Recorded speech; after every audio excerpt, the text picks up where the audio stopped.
This is Friday, April 4th, 9 a.m. Eastern time and some other time in some other places. Thank you for joining the morning meeting. We have so much to get to today. Not kidding.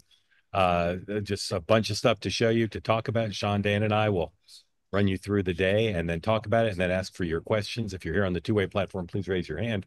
Um, there's a lot to get to. And the tariffs is obviously a huge story. We talked yesterday about, the anger on Wall Street, on Capitol Hill, amongst some CEOs in Europe, but all three of us extremely focused on people we know, people we don't know, who not have just taken 401k hits, but have anxiety and also in some cases losing their jobs. So we're focused on that as an outgrowth of this, but we're also focused on the reality that the president has a theory of the case. And even though a lot of elites don't agree with him, including on Wall Street, especially on Wall Street, this is the policy he's pursuing, and he has the support of most Republicans in Congress. So, gentlemen, here's what's happening. The president's in Florida. He's got a dinner tonight, a MAGA Inc.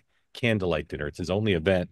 It's closed press. So as of now, we won't see the president today, but that could change. Same with the vice president, nothing with him. The House is out today. The Senate is beginning now the process of what is called a vote-a-rama, up to 50 hours of debate headed towards a vote expected late tomorrow on the budget. And in order to try to squeeze all this in, they're already in session, which is unusual. Go ahead and take that live. This is the feed of the floor of the Senate, where they are already at work to try to get this done. They may stay even after they finish this vote to do some nominations in order to finish enough work that they can get off on I'm sorry, Mark, the holiday. feed's dropped. All right. You're not seeing the Senate floor live, but trust me, they're already meeting. The chairman of the Fed, Mr. Powell, at 11:25 this morning, speaks at an economic conference in Virginia. Lots of eyes on the Fed. Sean pointed out yesterday the courts may adjudicate the tariffs, but the other big player here could end up being the Fed as they try to simultaneously deal with the potential slowdown in the economy and potential inflation coming from the tariffs on the economy. Job figures out today. Kind of a mixed numbers. 111, please, on jobs, where the numbers were not quite exactly what expectations were, but not totally out of line with the numbers. And you'll see their payrolls rose, but unemployment ticked up. So kind of neutral there, and obviously not directly reflective of the tariffs because this is data from the last month. All right. In overnight trading, 106. Things down again. Everybody will be watching at 9:30, and we'll take that live at 9:30 to see what the markets do as the U.S. markets open. But overnight, as you can see, everything down, and there continues to be a conversation about whether things are down more than they might be. It's been trending down. On one level, it could be worse. On another level, it's pretty bad. And withering reports from Wall Street, withering people in the finance world on X about this policy, and more people saying this is the greatest act of political suicide, economic suicide the country's ever committed. But the president continues to defend what he is doing. China, amongst the countries 110, already announcing retaliatory tariffs, and there's going to be a lot of discussion about that today because obviously of the centrality of China and the complications of the question of off ramps, which is where we'll start, guys. We've talked about this from the beginning, even before the announcement. Is the president going to negotiate with countries who want to negotiate, or does he stand firm because the policy can start to unravel if he starts to make exceptions? There's mixed messaging coming from the administration. Here is yesterday, Peter Navarro, White House official who's central to the tariff strategy, saying basically no negotiations, and then a different administration official saying otherwise. Please roll 104.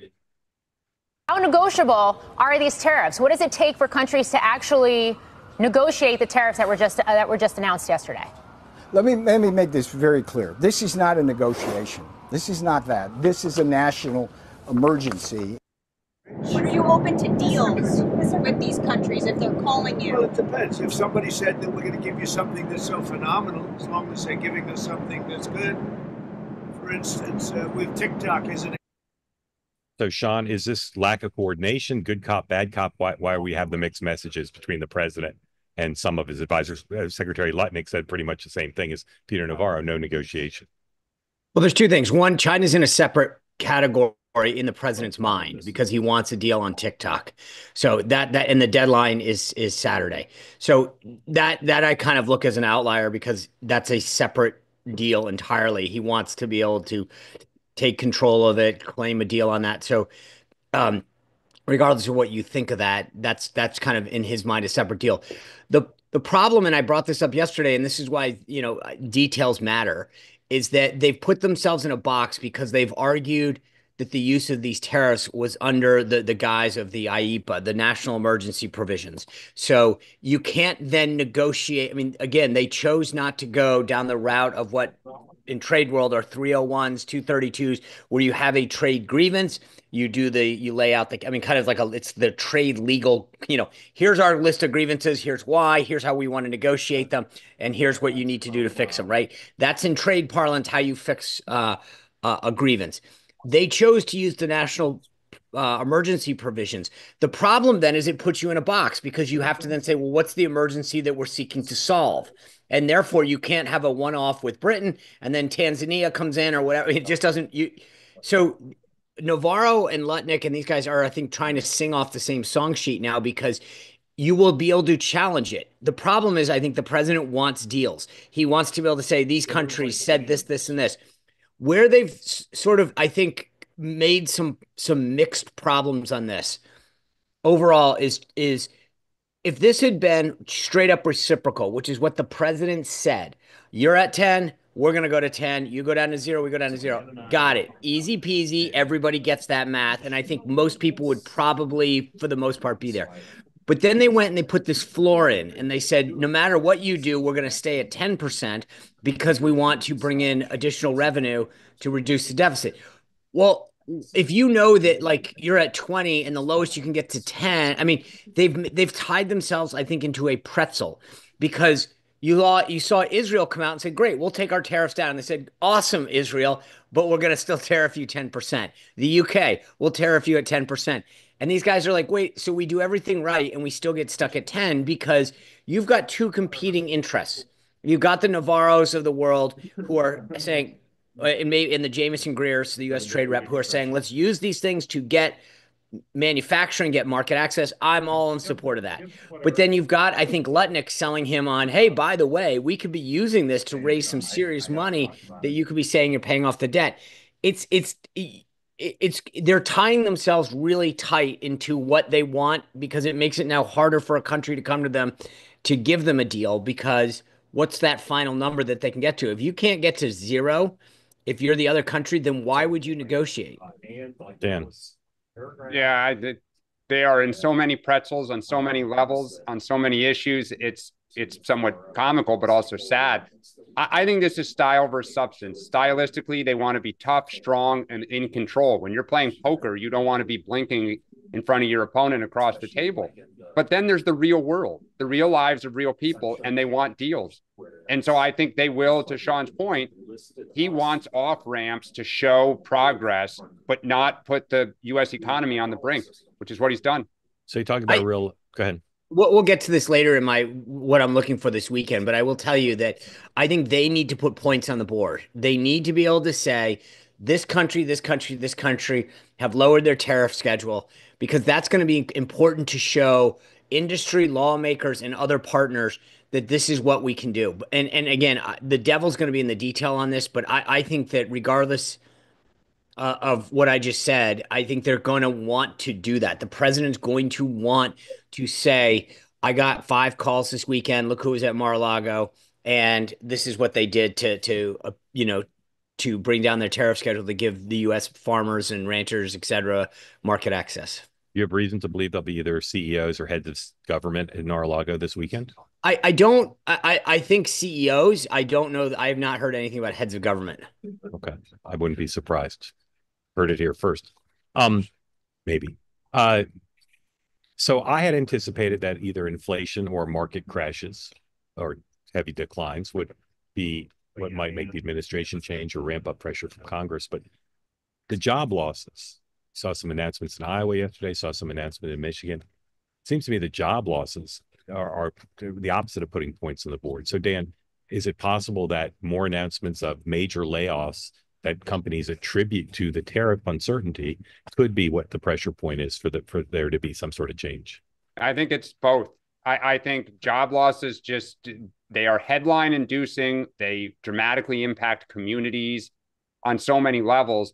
But I would not discount inflation. As a Democrat who was on the other end of this the last 4 years, I can tell you when prices go up, it really materially impacts a family with major implications. So I think either, look, the price of eggs spooked everybody, and that was just eggs. If the price of clothing and cars and back to school supplies and your summer vacation just go on and on and on, start going up 15, 20, 30% in the next month.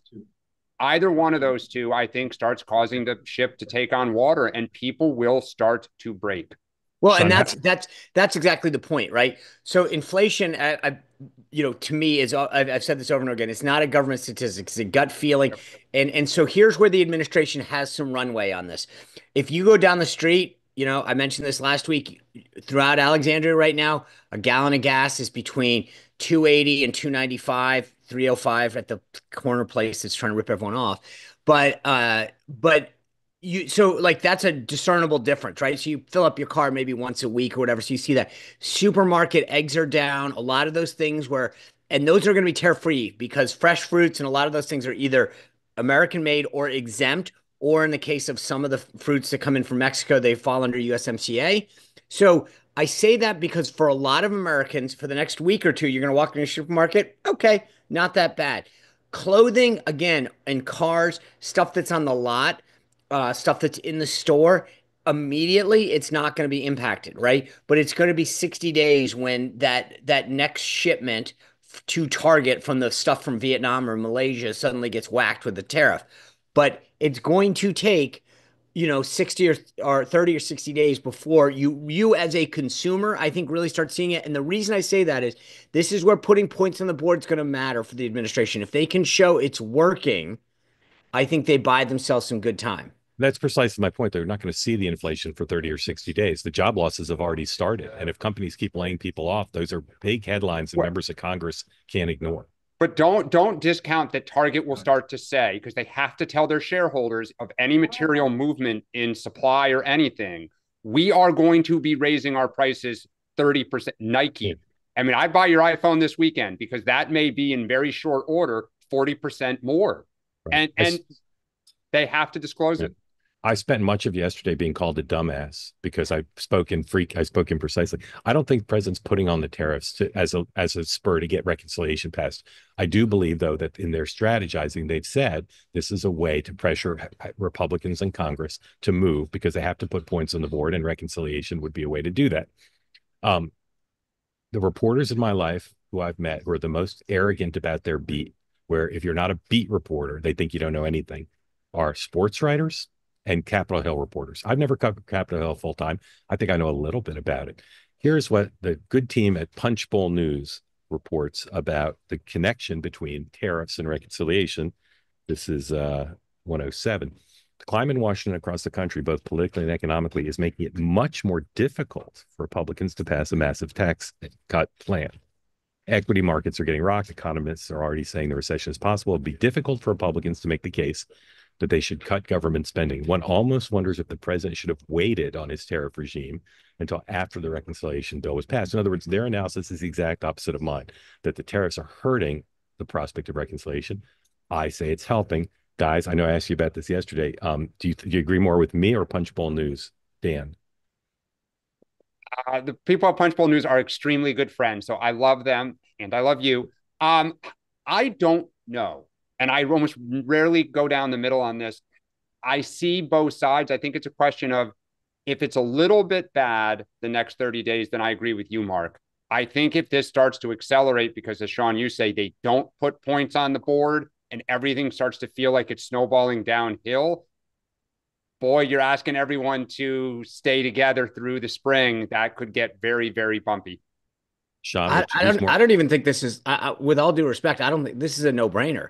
They have to pass this. Like, this is in their DNA. This is what they can't. I mean, this is regardless, but I think this added some accelerant to it. But there isn't, like, Are you kidding me? The idea that they wouldn't do this now? I mean, I talked to probably 6 or 7 lawmakers last night. They need this. Like, this is even more so. They want this done. So, I wonder who the hell they're talking to. yeah, Dan, tell your friends at Punchbowl News that even though they're experts at covering the Hill, just this once they might be wrong.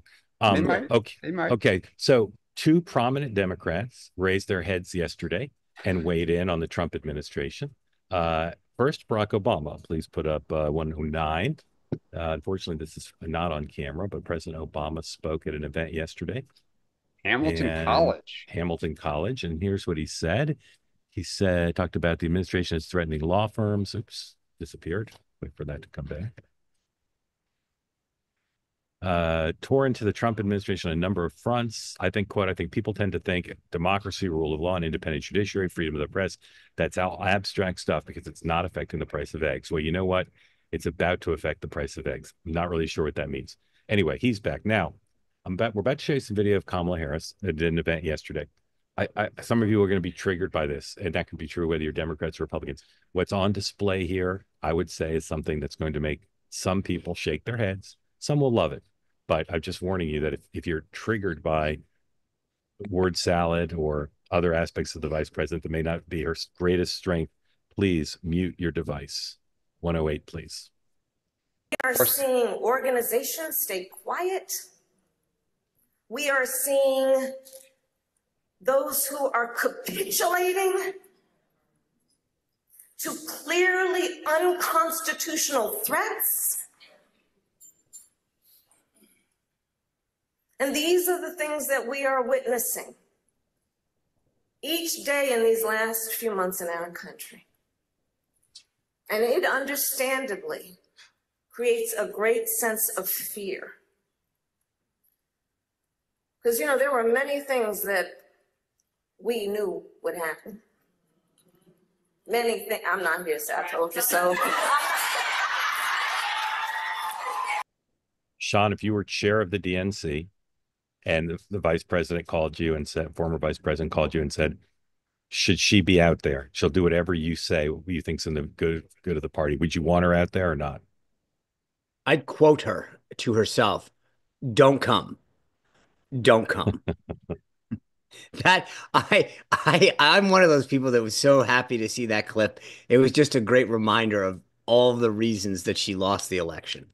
Dan, if she asked you for advice and said, what's the most constructive role I can play? Is being out in public and talking about her critique of the Trump administration good for the party or not?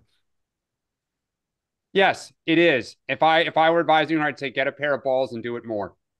Because to me, it's a proof positive that the water's getting warm, that we have momentum, that two of the most cautious people in the party are stepping forward and putting their chests out a little bit. Yeah, look, she's not the perfect messenger, just the way Hillary Clinton's not a perfect messenger. But did Donald Trump have any, self-awareness or hesitancy to speak up in 2021, 2022 on, issue after issue in which Joe Biden was cleaning up his messes, in which he had, a paper trail that was the complete opposite side? Of course not. But he has no shame, no remorse, and he punches with great, emphasis. So if I were her and I was advising her, and I'll take her at her word, you want to be a public figure. You want to be in the fight. Don't speak cautiously. Don't speak kind of hesitantly. Throw punches directly with some authority and don't stop doing it. We need everybody on the field. And I just say, luckily, based on most of the people in your party, she could probably do exactly what you're saying. Yeah. All right. We'll talk more about that, I'm sure. Laura Loomer met with the president and the national security advisor in the Oval Office, demanded that a bunch of people be fired who work in the national security apparatus, including some senior people. And those people, many of those people, not all of them, were fired. Did she cause the firing? The president suggested not necessarily, but most people think she did. She's been on this platform. She's a very controversial figure. I predict that we'll find out that the circumstances under which she got that meeting have upset some people, and we'll see when she next gets into the Oval Office. But here's what she put on social media, 105, after the announcement was made that people she wanted fired were fired. Look at the people who are crying about my meeting with President Trump and firing of NSC and NSA officials today. The people crying are the ones who worked to undermine Donald Trump, members of the Democratic Party, and the mainstream media. They are furious. That's how you know these people needed to be fired. We need to protect Donald Trump. Vetting matters. Sean, was Laura Loomer a factor in when you served in the White House? No. No. So what do you make of her influence during the campaign when she appeared headed for a lot of influence? Other people around the president protested. How did this happen, and what's the meaning of it to you? So I can honestly say I have no knowledge of what happened yesterday, so I'm going to give you my analysis without feeling like but I think that she was used as meaning you can't just walk into the White House and you can't obviously walk into the Oval Office. So somebody approved both of those actions, right? That being said, so she is being used. There's somebody who wants to undermine Mike Waltz. And I think that this was great. You get to be the vessel. I'll use you to come in, plead your case. Just as a side note, according to the reporting, Waltz was in the Oval for a separate meeting, as was Howard Lutnick, and all, which is very Trumpian, which is 5 meetings collide at once, and the next thing you know, everybody's in there having a discussion and walking in and out. Next thing you know, the agriculture secretary is picking Houthi bombing targets. Yeah, well, I've seen some very interesting things over my time, and but so just so it wasn't like Waltz was just random. I mean, he happened to be in there when she was escorted in, and so the point is, she was used as like a heat-seeking missile to disrupt what's going on at the NSC, to undermine Waltz, and that's to me just plain and simple. This was the old school equivalent of leaving an article on the desk in the library in his office just to make sure he saw it because you were trying to create an action.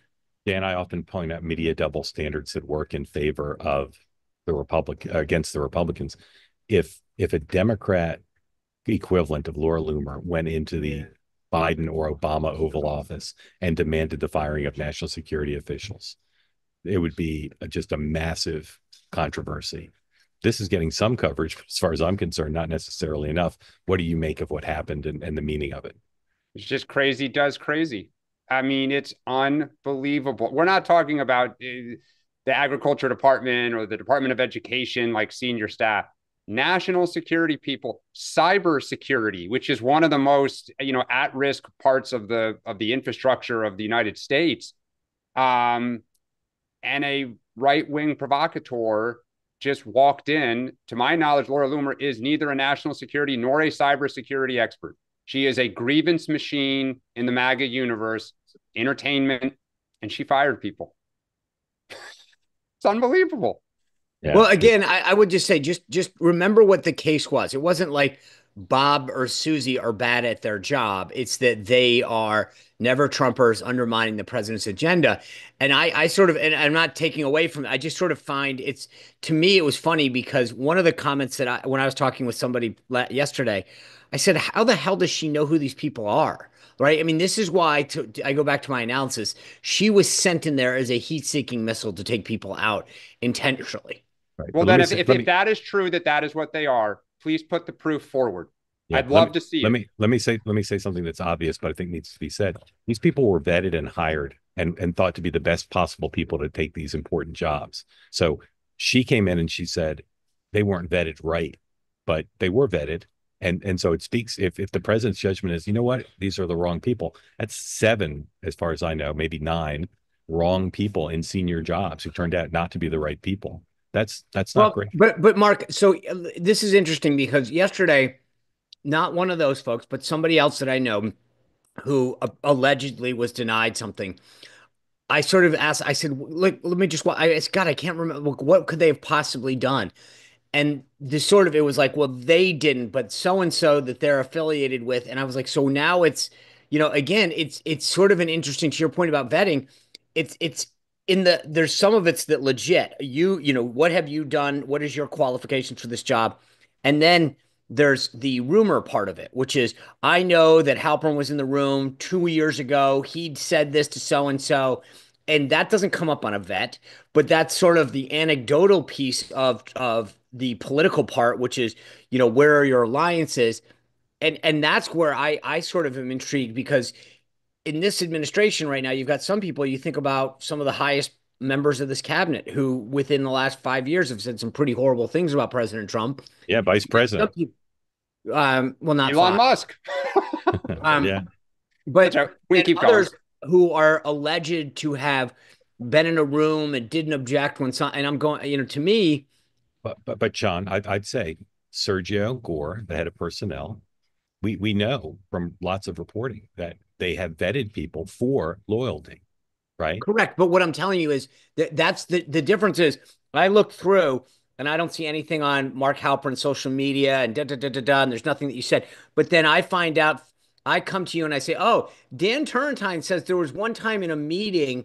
And so if I believe him, Understood, that's not going to come up in a vetting report. Understood. Well, no, because they did try to vet people for that. So what I'm saying is if Laura Loomer is right, that these people, based on the facts she presented, don't clear the bar of loyalty as defined by this administration, shame on the vetters for not finding it, because they did try to find it. Why is Laura Loomer better than the White House Personnel Office at unferreting these disqualifying circumstances? Well, I actually, that's what I'm arguing, I guess, is that it's not like, hey, here's the tweet that they sent out where they said you're a horrible person. Yeah.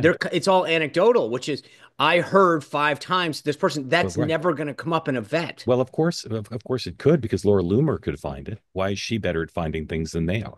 Well, no, that's presupposing that what she's coming up with is actual evidence versus. Well, it was enough. It was enough to get them fired. I agree with you. Or I remember a time when the administration talked about the best and the brightest. Now they have their own DEI programs. This is unbelievable. All right. The vice president yesterday said they're not going to need a TikTok extension. There's going to be a deal. There's all sorts of reporting about what the deal is. Do either of you know what the TikTok deal that's about to come together is? So the funny part is, here's what I think. There's obviously a bunch of suitors. I have a feeling something's going to do with Oracle. The problem to me isn't that part. I've never heard China say that they're willing to give it up, right? Or not just share wise, but on the back end, which is what we really care about. I mean, I don't really give a crap who owns it. I care about the fact that they're sucking up all of our information and then sending our kids horrible messages. So it's to them. I mean, I hope they've got to this. I haven't heard one thing that says that China will allow ByteDance to cut itself off from TikTok. Right. That to me is the only thing that matters. Yep, I agree with that. Dan?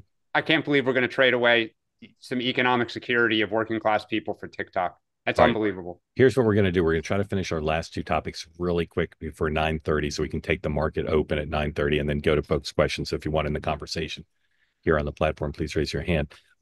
So there's a poll out today showing AOC beating Schumer in a primary. It's not necessarily the greatest poll in the world, but here's what I was thinking about, Dan. If she ran against him, I know exactly what she would say to try to beat him. It's very hard for me to imagine how Schumer could come back, because the way to try to beat her would be to go negative on her. She's inexperienced. She's too left wing. Seems to me all that would backfire. And so I think if she runs against him, he has to quit the race, because I don't think he can defend himself against her. What do you think of that analysis? I tend to agree. The only road I see is what Mitch McConnell did in 2008, when he ran heavily on what he had delivered for Kentucky. Bingo. And I think if I were Chuck Schumer, I'd be like, you'd see the brand new LaGuardia, the brand new JFK about to be built, the bridges, the tunnels, they go all around the state. That is thanks to, Kirsten Gillibrand and me. Mm-hmm. But I will say, because I was thinking about this, that is what Alphonse D'Amato tried to do against Chuck Schumer. And Chuck Schumer simply said, it is time for a change, and it's a new generation, and he's too, in bed with Newt Gingrich. All due respect to Mr. Gingrich, if he's on here, it's tough. I agree with you, Mark. I'd love to know what Chuck's own polls say, because I'm sure he's paid for polls. Sean, thoughts? I'm sure if he had one, it'll be out. I'm on the team here. Like, I think it would be a tough road to hoe. Yep. But if you were Schumer, the only real card to play is I've delivered for you, and call and just work the hell out of the mechanics, going through borough by borough, precinct by precinct, saying, I got your kid a job. I mean, this town, not just this town, but there is the Schumer Alumni Association. Yep. Say what you will about Chuck Schumer, but he has a really strong record of producing some high caliber, staffers that have gone on to do a lot in life. He does. Hard to run negative ads against her, I think, on any topic, even by a super PAC. Paul, go ahead and put up the markets. By the way, Mark, she would also raise an Yes, insane amount of money. And Sean, insane. to your point, you know what she'd say? Look at all his people on K Street. Yeah. Okay. While we watch the market open, Sean, and Dan do winners and losers and what to watch for. Sean, winner of the week. Virginia. We were just named the state least or most likely to survive an alien attack. So I want to thank Governor Youngkin, Lieutenant Governor Winsome Sears, and Attorney General Miares for having Virginia prepared to survive an alien attack. Dan. I had to stretch for that. Okay. I'm going to say Hakeem Jeffries because the Democrats had another great week, and the odds of taking the majority back, or the perception that we may take the majority back, is gaining steam. White House aide Stephen Miller. 10 years ago, he was an anonymous aide to a relatively unknown senator. He's now on policy and rhetoric and politics. He's one of the most influential White House advisors I've ever seen. It's pretty good road in 10 years. And of course, the tariffs were he was a big part of the tariff rollout plan. Sean, loser of the week. First of all, it's funny that I really searched I'm kind of intrigued that we all went, there's not one consensus. It's the first time that I was thinking about this as the show. My loser of the week is actually a riff off of what you said about the reporters. I think all of these globalist elitists who didn't think Trump would follow through are the big losers, because over and over I heard he's not going to really do this. It's not going to be big. And once again, they just don't understand who this guy is. Dan. Wall Street. They don't. The uncertainty is their Achilles. They hate it. It's going to be bumpy. The international globalist order is the loser of the week. Sean, what to watch for this weekend? Truth Socials. I think that if this president does not a ton of media interactions on the weekend, but he does fire off a bunch of truths. I would keep an eye on, when he's on the golf course, and as soon as he gets off, how many truths he sends off about what's going on in tariff, who's he meeting with, what he's accomplished. But Saturday afternoon to late evening would be what's my sweet spot of watching Truth Social. Dan. I was about to say the Trump's headspace. And by the way, the irony or the perception of him golfing while this stuff's happening is not good. Watch me while I hit this shot, as George W. Bush exactly said. What I was thinking. Yep. What to watch for is what heads of state show up at Mar-a-Lago. All right. Let's bring folks in as we watch the Open. Again, as always, tell us who you are, or where you are rather, and what's on your mind. And we'll start with Lisa. Lisa, unmute. Tell us where you are, what's on your mind. Thank you for joining. Hi. I had a national security anecdote.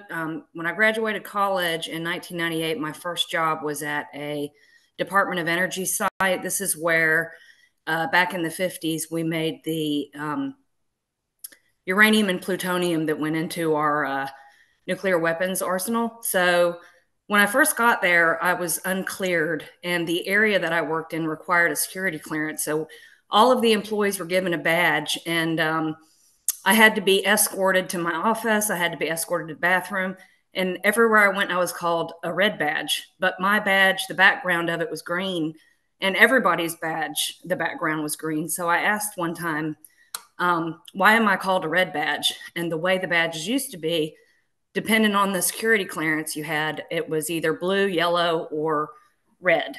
So in the 90s, Hazel O'Leary had come to the site. She had come to our site or another site and noticed a racial disparity between the skin color of the wearers of the different color badges. And so she ordered them to all be green. So it was just an example of DEI I'm going to stay with Todd tonight, so we're just national security.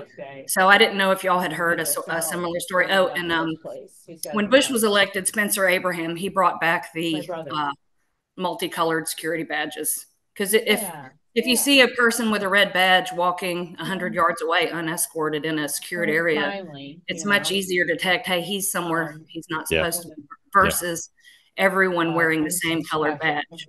All right, Lisa, thank you for sharing that. Dan. I obviously am not familiar with the specifics of what you just said, but clearly there were programs both in the public sector and private sector that supported DEI, and country is addressing that now. And you would hope that the people are hired for their qualifications, not necessarily for other reasons. Sean.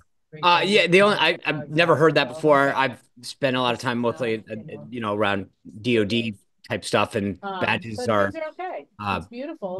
you swipe, so it's a little different of a world. But I've never seen the colored part, so I'm not familiar with that. All right, Lisa, thank you for coming in. Grateful to you. Let's bring in Eric. Eric, unmute. Tell folks where you are. What's on your mind?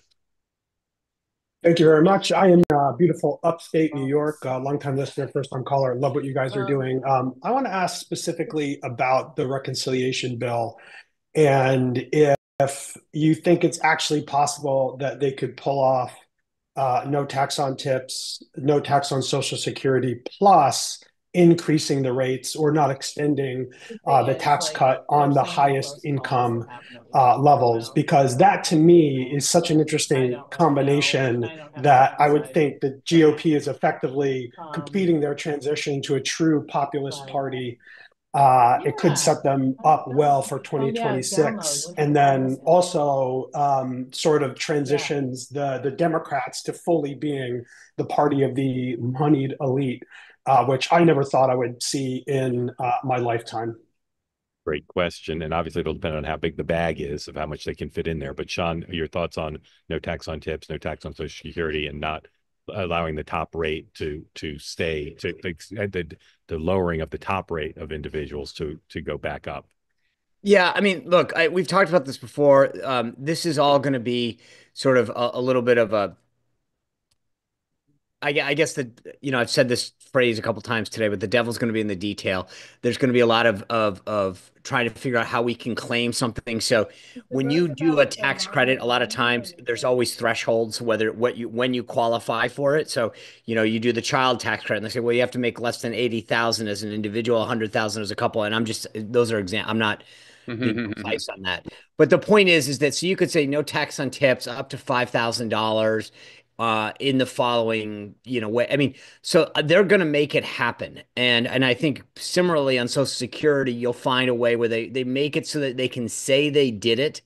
But if you think about no tax, I mean, Social Security is a little bit easier, but that's a lot of revenue to take off the table. So I think that one will be a little bit easier, a little bit higher of a threshold. But again, you'll means test it. So you'll say if you make more than X, you can't, deduct this. But they're going to want it as a talking point more than anything, especially heading into the midterm, saying we help, working class people who are bartenders and waitresses, etc. No tax on tips, and then they're going to want to do the same for seniors. But to me, these are the kind of they're kind of gimmicky because I think that they will time out real quick. Yeah, it'd be brilliant politics for Donald Trump and Republicans, because the biggest talking point Democrats have right now is you are going to cut taxes primarily for the rich and for companies. And here's a trade war that is going to, at least in the immediate run, affect most low-income and working class people. And you're going to take whatever revenue you raise to try to give more tax cuts to the wealthy. So it's the best argument Democrats have right now. I'm not talking about the merits of it, just the raw politics. That would undercut things dramatically and allow them to say, we are willing to kind of, have the rich pay a little more to help you, the working class. Eric, I think no tax on tips is going to be in because it was the first one of these the president talked about. It's got a lot of political resonance, so I think that'll be in. No tax on Social Security benefits it's going to have to have an income cap on it, because the math doesn't work otherwise, and it will be low enough probably that it will mostly apply to people who don't pay taxes currently. So it'd be sort of meaningless. And in terms of the top rate, they considered it in the first term. They didn't do it, in part because the establishment wing of the party likes to cut taxes for billionaires. They'd be brilliant to do it. I don't know if they will, but also obviously helps them on the revenue side. So it'll be interesting to see who pushes back. If they don't do anything with carried interest, if they don't do anything with cap gains, then the rich people in this country are like, all right, as long as we're whole there, it's okay. We can let our rate go back up a little bit. So I'm not predicting it will happen, but again, as was said, be brilliant politics to do it. Eric, thank you for coming in. Appreciate the question. I buy real estate in Florida if that goes through. Yeah. There are a lot of people in the New York area that may start leaving. Yes. Charles, welcome and unmute. Tell folks where you are. What's on your mind, please. Oh, you're muted, Charles. No, he's unmuted, but we can't hear him. Charles, try one more time, see if you can get your mic to work. If not, we'll bring someone else in while you fix it. No, we can't. Can you hear me now? No, yes, absolutely. All right, here we go. I grew up in Michigan, and I have a different take on the tariff policy than most people. I think the administration has a messaging problem and not necessarily an idea problem. We've been talking for several years about income inequality in this country, and if you look at what free trade and NAFTA and bringing China into the World Trade Organization did with income inequality and deindustrialization of the Midwest to this country, we've been trying to combat that in a post-industrial economy by raising minimum wage. This is another tactic to do that. And so I just wondered, and I also think about COVID and the fact that how the disruption, if there was ever a conflict between the US and China, or any conflict kicked off with Israel and Iran in this world, it could really upset things with the way that the current industrial chain, the chain of industrialization goes right now. So I think there's a lot of wisdom, especially right now, to do this in advance of those things. So but I don't hear people talking in that way. I mean, a little bit with we're going to reindustrialize the Midwest, but ultimately bringing these jobs back is essentially like raising minimum wage for a large majority of unskilled workers. So Charles, thank you for that. Just say a little bit more. If the president said, Charles, how should we talk about it? Just talk a little bit more about how they should talk about it from your point of view. Well, I think that to talk about it in the sense of COVID and how disrupting the supply chain, what could happen if we actually do have a conflict with China, considering we rely so heavily on goods from Asia, and what that could do to the average American. And then as well about, basically bringing back and doing something about income inequality, bringing the jobs back. They're starting to talk about it now. But at first it was about fentanyl, then it was about this, and then it was about that. So there's a lot of mixed messaging about why they're actually engaging these trades. And I think that Lucknick and some of the other people have finally got them a message about reindustrialization. But I think the supply chain issue and the danger of relying so heavily on other countries when we're possibly headed to a very rocky time with conflict, it makes a lot of sense to do it now, because you can't, if China hit Taiwan and we ended up in a war, that's something you can't fix within a week, or a month. It would take years to get that. So do it now, because we are in danger of possibly, being forced in a situation where the global order is going to blow up anyway. Sean. So I just sent this. I don't think I gave it a quick enough time to the team, but I'm going to try to show you this chart real quick. I mentioned this yesterday. Look at the red line. I don't know how well, it doesn't matter. Shoot, hold on. If you see the red line, that's China. Okay, that's their manufacturing. We're down below that. If you look at the line on the other side, we're way up. In the last 20 years, our manufacturing base has gone bye-bye. Theirs has gone sky high, right? I mean, they are now at 33% of global share of manufacturing, and we are down to 15. And it was basically reversed 20 years ago. So, Charles, to your point, we're screwed. I don't think people appreciate the fact that, like, munitions-wise, manufacturing base-wise, we are screwed right now. And everyone wants to talk about, all these options. The bottom line is, if you actually appreciate that China is literally said publicly that they intend to attack or take over Taiwan by 2027, not rhetoric. The former CNO had a clock in her office that counted down to 2027 for a reason. And we are sitting around twiddling our thumbs, talking about whether or not, TikTok's a threat, a spy balloon's a problem, whether or not we should do stuff to bring our manufacturing base back home. This is a direct and existential threat to our very freedom. And most people on both sides of the aisle are sitting around having these stupid conversations. I think you're absolutely right, Charles. If we don't make bringing back manufacturing to the United States the highest priority, we are going to regret this for the rest of our lives and our children's lives and their children's lives. Dan. Look, aspirationally, I agree with Sean. I think everyone in America does. The challenge is you are trying to unwind 80 years of integration. And I have said this both on, X and Substack and on this show. 35% of this country, primarily in manufacturing, has been catastrophically crushed by free trade. But everyone has got to also acknowledge that we have benefited mightily from free trade, mightily, not just the stock market, not just CEOs, but the cost of goods in this country.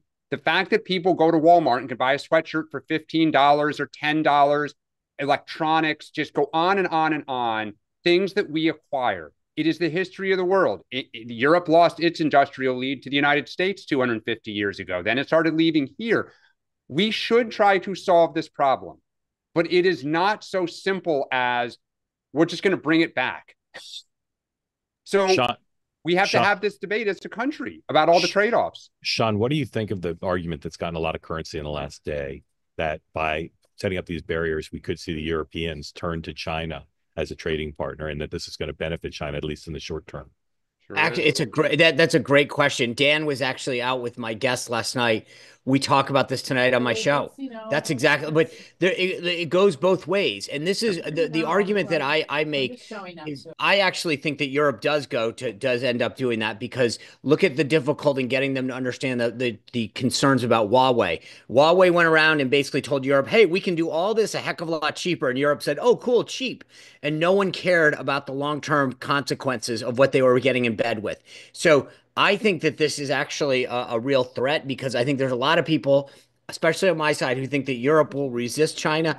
But, cheap goods are really attractive. I mean, so if there's a EU-China trade zone that the U.S. is not a part of because of the tariffs, isn't that potentially just a huge disaster from a competitive point of view and from a consumer point of view? Absolutely, that would be, and I think part of our job. How could the White House head that off? Well, that's the key, is that there has to be a deal ultimately that recognizes the potential of something like that. So they've got to make a deal and understand and hope that Europe sees the light, the EU as a whole, that would not be a great long-term bet.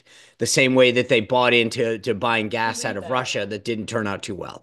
So I think part of this is, I mean, there's a part of it that's financial and a part of it that it's actually like kind of moral, which is that really how you guys want to, who you want to end up drawing an alliance with? But I do think that is a huge threat that we have to worry about, is, do we push Europe into the arms of China? On what? On Greenland, on NATO, on Ukraine? Like, pick your topic in which we are giving the rest of the world the middle finger, all in the name of America first. We win always, right? You guys are weak. We win. Oh, that would be great. That is why all of this taken together raises serious questions for our long-term national security. If we're relying on the Germans and the French to do the moral thing as opposed to what's in their economic interest, I think that's a problem. But Dan, look, I appreciate the phrase, but I keep hearing this over and over again. How can we treat our friends like this? I'm sorry, I keep coming back to this. What kind of friend screws you the way that we've gotten screwed by all these trading partners? But I don't understand. One, the manufacturing base got screwed. That is significant. But the other 60 to 70% of this country has not been screwed. They have.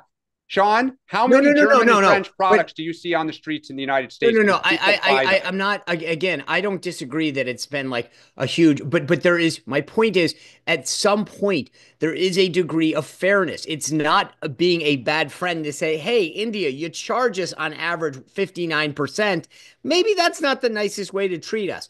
for all these people who we have their back in Europe, who they haven't even contributed their fair share to NATO, to then take advantage of on trade isn't a good friend.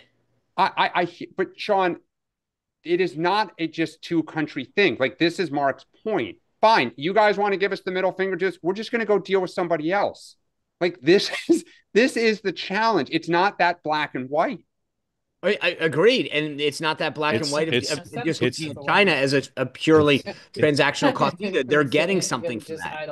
Yeah, but this is one of the scariest risks to me, because the Chinese are ruthless, and they can afford, even in their weakened economy, they can afford to make some deals with the Europeans now that are loss leaders in order to lock them in as trading partners in a way that they'll be inclined to do. I think it's really, really dangerous. All right, Charles, thank you very much. Mike, welcome in. Tell folks who don't know where you are, after you unmute, what's on your mind. Like, it just doesn't serve anybody, right? It just doesn't serve. Mike? No, you just muted yourself. How about now? There you go. Perfect. From Tuesday, I have a mentoring question. You guys had really high-level jobs and have come back and rebounded from those. Did you guys have mentors to help you reestablish yourself, if that's the right question? Yeah, we talked earlier in the week with Dave McCormick and Dina McCormick about their book about mentoring. So, Sean and Dan, tell your best mentoring stories. Thank you, Mike. Sure. Actually, I'm sure. Go ahead. No, go ahead, Dan. I want to go. You go first. Sure. This career here in media is new to me. I'm 7 or 8 months into it, and my mentors are the two guys that are on the screen with me right now. I've learned a ton. I send them texts. I ask them questions, both how to operate on air and off. And I couldn't be more grateful to them. Well, thank you for that. Very nice. Sean. It's a great question. I was actually, Dave and Dina had an event last night, and I was talking to her about it. It's like that there's two aspects that Dave McCormick said last night that are important. I think finding a mentor and being a mentor. Well, he said 3 things, and those were 2. And then the third, which really I took away, was that what Dan just said, which is appreciating the people who do it. And, when I left the White House, I had several conversations. In fact, I had I think it was a Saturday morning, Mark, there was rumors about what I was going to do and write a book. And Mark was like, look, make this a priority, make this a priority.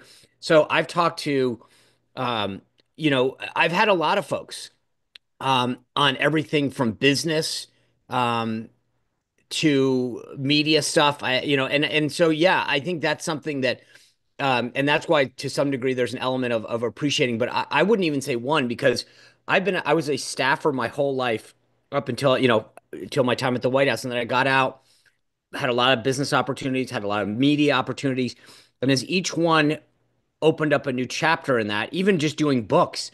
I mean, I had a bunch of folks. Newt Gingrich called me at one point, was like, he's written like 30 books, and he was like, this is what you need to do, and this is what you need to prioritize, and this is how you need to do it. And it's like, holy smokes. Each new element of life has given me something where I've walked in. And then in some cases, Dan Bongino, when I got into podcasting, was like, let me explain to you, here are the priorities you need to worry about. Boom, boom, boom, boom, boom. Don't do this. Don't do this. I didn't settle for that. And so I've had a lot of great folks. It hasn't, when I was growing up on the Hill, Ed Gillespie, who been a long time political operative, was always a great mentor to me, always had time, great advice. And then as I left the White House, and there was like all these new things that I'd never thought I'd ever do, write books, do TV. I did a movie reality show. And along the way, each element had somebody who said, if before you sign that deal, here's what you need to think about. Here's what you need to worry about. Here's how you maintain, here's your avenue of success. So I think it's critical to have those kind of people in your life. The one last thing I'll say, and I wrote this in my first book, when you have a mentor, or especially in the job field, and I've said this before, Dan and I did this jobs thing a few months back before this. Mentors are there to like help guide you along. But I think there's a big difference between that and being a guidance counselor. Like, people will call me all the time and say, I just don't know what I want to do. And I'm like, okay, I don't have 4 hours to hear your life story and figure out your strengths and your weaknesses. I Well, can she's help just gonna do a month. kind of tweak Like, the ship. Here are the 5 phone calls I can right make now. you do. I hate to But I have think things. part I of like this the actual is paper, but then I'm understanding the never role of a gonna get it. mentor. Like, I don't call these people and say, I'm thinking about, maybe going to play professional soccer. What do you think about that? I mean, it's Yeah, it's know hard who to you're calling and relate know what on you're something asking like for. that. Mike, thanks. Great question. Appreciate you coming in. President Trump on Truth Social, right before the markets opened, wrote this: to the many investors coming to the United States and investing massive amounts of money, my policies will never change. This is a great time to get rich, richer than ever before! Exclamation point. Sean, why would he have put that on Truth Social? To get ahead of the market opening. I don't know, maybe that you buy, because I think that's I think he's trying to get people to get to counter this, to go be active in the market, to help counter, all the kind of stuff. And also he wants to basically have them call him and say, "Hey, we'll invest 50 billion in the United States. We'll do 100 billion. We're going to build a new factory." But this is him basically sending the bat signal up. Right now, we're on track for a very bad week. Worst 2 day, if it stays the way it is, worst 2 day period since COVID. Dan, what do you think that if there is a rally as the day goes forward, what would cause it? That Trump post, obviously, but what else? I think if there is a sense that they're looking for off ramps and maybe somebody is going to be the first one to step up to some country, or somebody say, as you say, their president's flying to Mar-a-Lago or something, any sign that this may start to wind down. Sean, if there's a deal, like of the kind Dan said, if there's a big announcement, it's a deal. What do you think the activity is? In other words, let me ask it this way: the people like on Wall Street who are on X every minute in my feed saying this is the worst thing ever, this is self-inflicted, it's a disaster. Are those people are those people just gone? Like, are they open to new data? Or those people are just against this, no matter what positive signs the president has? My guess is 80 to 85% of them are like, this is stupid. It'll never be a smart move. And then there's probably 5 that say, hey, not bad. But I also think you're going to get 5 or 10 people maybe this weekend that announce something, or a country, whatever. And then you've got 165 to go, right? So if you're one of those 80 to 85% in your feed that's saying this is dumb, you're going to say, yeah, you got a handful of people, but you got 165 other countries of that 170 that we still have a problem with. But they look for trend lines. I mean, I think Wall Street people care about making money. Like they look for new data anywhere they can get it to figure out where the puck is going always and get there before anyone else. That's how they make money. So I think they're not like anti-Trumpers per se. Yes, in their personal lives they may be, but like you wouldn't have a lot of clients and money to invest if you traded just because of your political affiliation. So, but Dan, actually, what you're saying, I'm so intrigued by, right? Because I'm actually at some, like, I got a D in economics, but I'm smart enough to know you buy low, sell high. And so right now the answer is, okay, what are the good companies that are going to be least affected by tariffs? Which ones are the things that manufacture more in the United States? And that's where I'm sort of intrigued that I'm not hearing a lot. I'm from as a non-expert, because if I'm agnostic, right, I go, okay, what's good today? Here's the things that I should invest in, instead of I'm pissed off because if I'm, again, maybe I just don't know the industry well enough, but if I were somebody today, I'd say, okay, I'm calling my clients and telling them, hey, by the way, Turrentine Industries produces everything in the United States. They got 50 years history. Boom, get into them early because they're going to boom in the next 6 months, right? I mean, Totally agree, including the great company, Virginia company, M&M Mars. Well, there's a great expression on the street, though. Don't try to catch a falling knife. They'll do that when they think it's hit bottom. All right, let me, Wick, I'm sorry we don't have time. I apologize because we're just up against it. Couple of headlines off of the market open. CNN: fear grips Wall Street as the Dow falls another 1,000 points. Sorry, I lost my there. At the opening, after China retaliates against Trump's tariffs, for some reason, my iPhone's offering me up things I don't want. And Washington Post: Wall Street sell-off deepens as trade war escalates. Major U.S. indexes slump. Sean, what do you have tonight? John Carney of Breitbart. Again, we're gonna have a great discussion on what this all means. I'm gonna ask all the questions about things. And then I mentioned this the other day, but we finally got it locked in. We had some initial issues. There's a guy named Shane Stevens. His grandfather has these tapes that he finally got a hold of and is allowing people to hear of this discussion about of LBJ, his grandfather included, talking about assassinating John F. Kennedy. It's mind blowing. And I'm gonna do That's at 6. And then I'm on tonight, last show of the weekend, barring breaking news special. But two-way tonight will be done at 4:30 Eastern time here on the two-way platform. So if you're going to join us on the two-way platform, please come on at 4:30 Eastern, regular link, 4:30 Eastern time. And then if you want to watch on X or on YouTube, it'll stream at 6 o'clock Eastern. So if you typically watch us on YouTube or X, just go normal time. You'll see a show that's just concluded. If you want to join us here to ask questions with all the roundup of today's news, our guests include Alex Castellanos, the Republican strategist, one of our favorites, Amber Duke of the Daily Caller, and Matthew Bartlett. Matthew Bartlett is up in New Hampshire, where he's from, spending time with the two Democratic, one announced Pappas, Congressman Pappas, for the Senate seat, and then the other member of Congress, Maggie Goodlander, may run for the seat, which would create a Democratic primary for that open Senate seat that Jeanine is leaving between the two incumbent House members. If that happens, first of all, you have a very competitive Democratic primary, which could be contentious. It's a late primary, and also it would open up two New Hampshire House seats. So super key for those who care about New Hampshire politics, which many of us do. So join us again, and again, Amber Duke, the Daily Caller. Join us at 4:30 Eastern time here on Two Way, or watch us at 6 on YouTube.